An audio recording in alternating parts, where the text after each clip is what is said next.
Even though we're not that far from LA, this environment is very good for Sasquatches, and Raymond's sighting only supports that.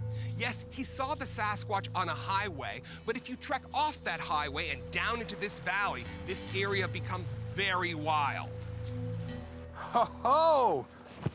Look at this. I see a lot of animal tracks through here. So this is a place where a Bigfoot would have water, it would have food. It would certainly have protection because I'm probably one of very few people who've ever come all the way down in here. This spot is squatchy. I'm definitely camping here, and I'm looking forward to going out tonight.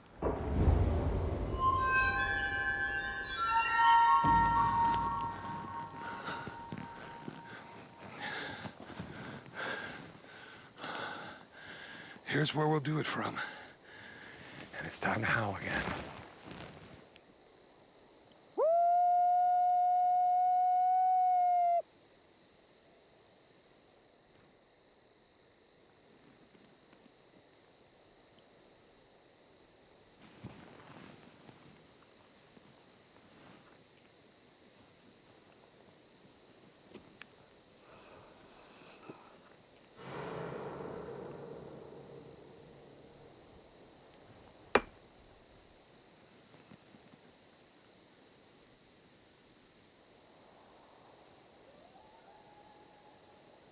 Coyotes!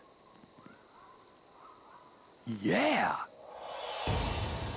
On our first night, we didn't hear any coyotes, which was very disheartening because Bigfoots and coyotes often live in the same areas. So it's really good to hear some coyotes tonight. I'm gonna keep making sounds, and if there's a Bigfoot around here, hopefully it'll make itself known.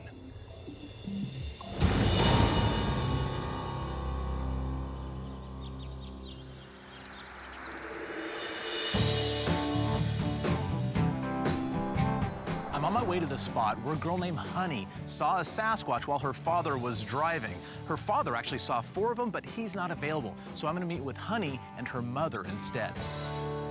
Boy, this is a long ways from Big Bear Lake. It is. This is where it all happened then, I'm assuming. Mm-hmm. But let me get this straight. Your father actually is the one who initially saw them, is that right? Yeah, my dad saw 4, but I saw 1 of the 4. Me, my brother, and my father, we were driving. My dad, he suddenly said, "Look over there," and I look over, and I'm like, whoa. We just kept going up, and then when we came back, it wasn't there. What did you think after that? Like, what was going on in your head? I was like, what was that? What could have it been? And then I asked my dad, what was that? And then he said, a Bigfoot probably, and my brother was like, maybe. When my husband came home, he basically told me that what he saw that day were 4 Bigfoots, and there was nothing else that it could have been. Interesting. Now, where was this thing standing? Where did you see it? It was standing, like, right there.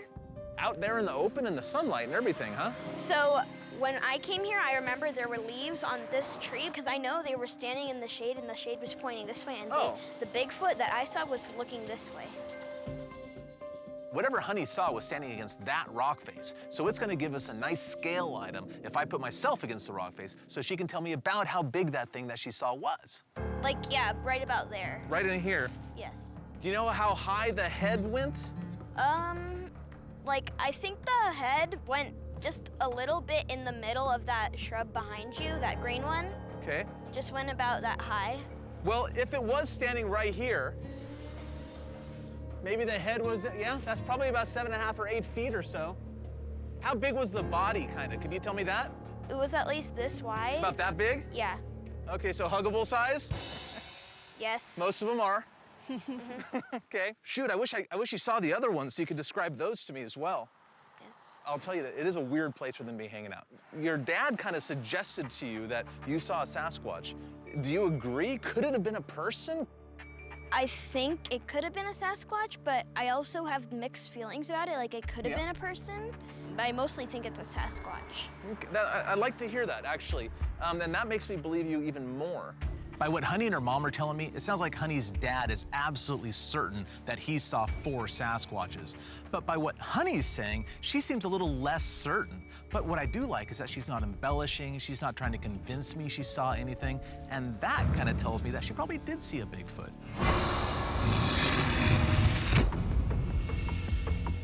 Bobo and I are on our way to meet with Michael Crawford. He's our witness from Town Hall who described rocks being thrown at his car. I want to rule out that this could not have been a person, someone playing a prank on him, trying to scare him out of that area. What's up, guys? How's it going? Hey, Michael. Hey, Michael. I understand why you'd want to come out here. This is breathtaking. Dude, you're on top of the world.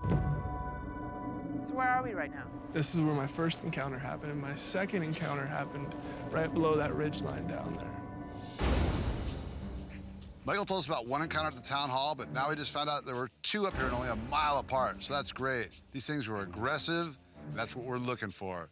So maybe if we come up here, the same thing will happen to us. So that night, what brought you to the top of this mountain? We were staying at my buddy's cabin. It was around 1:30 in the morning, and we can hear this howl coming from the mountain. So I looked at my buddy and I said, let's get in the car. We drove farther and farther up the mountain, kept hearing it, kept hearing it, kept hearing it. So we finally got to this spot here, and we kept continuously hearing this howling. So I did a loud scream, and then it stopped. There was no crickets, there was no crunching of the leaves. And then a rock just came and hit the side of my car.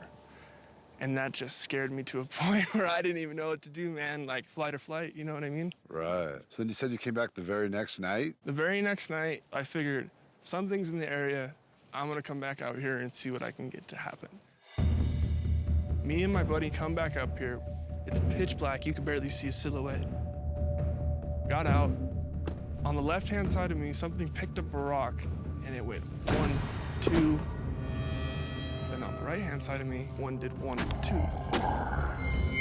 And then from behind me, one did 1. I feel like I was being surrounded. They were all going in a sequence, like they were coming closer and closer.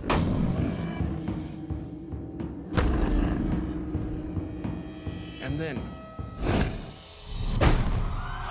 when that rock was thrown, it was like, all right, you need to leave now or something else is gonna happen. Is there damage to the car? Yes, ma'am. What was the size of the damage? About a dent that big. I don't see some pro outfielder throwing rocks at cars at 2 in the morning screaming. Exactly. The next night, I don't think there's 3 weirdos sitting out in the woods, clapping their hands or knocking rocks. I can think of 3 weirdos that regularly go into the woods. Technically 4. So unfortunately, I definitively cannot rule out a person. However unlikely that may be, I just can't. Renee's saying she couldn't rule out people I could accept for the first night. Okay, maybe there was some guy up here howling and throwing rocks at cars in the dark. The chances on the second night, 3 people sitting in the dark waiting for someone to park there, that doesn't add up, man. That adds up to being squatches. You might not be a Sasquatch witness, but you definitely had a pretty rad encounter. Yeah, I know what happened. You know.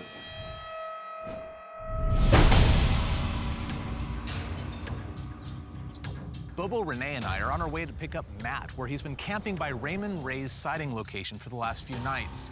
Matt says he has a great spot lined up for our final night investigation, so I'm looking forward to hearing what he has to say. Bunny. Howdy. Hey, Matt. How you doing? Good, how are you? How did it go? Well, let me show you this.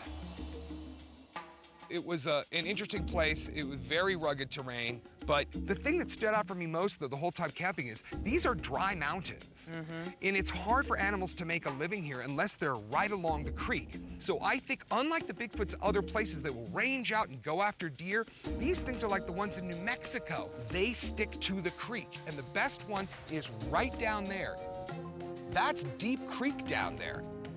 There is more water running down through there than any creek in these entire mountains. So that's where I think we need to go.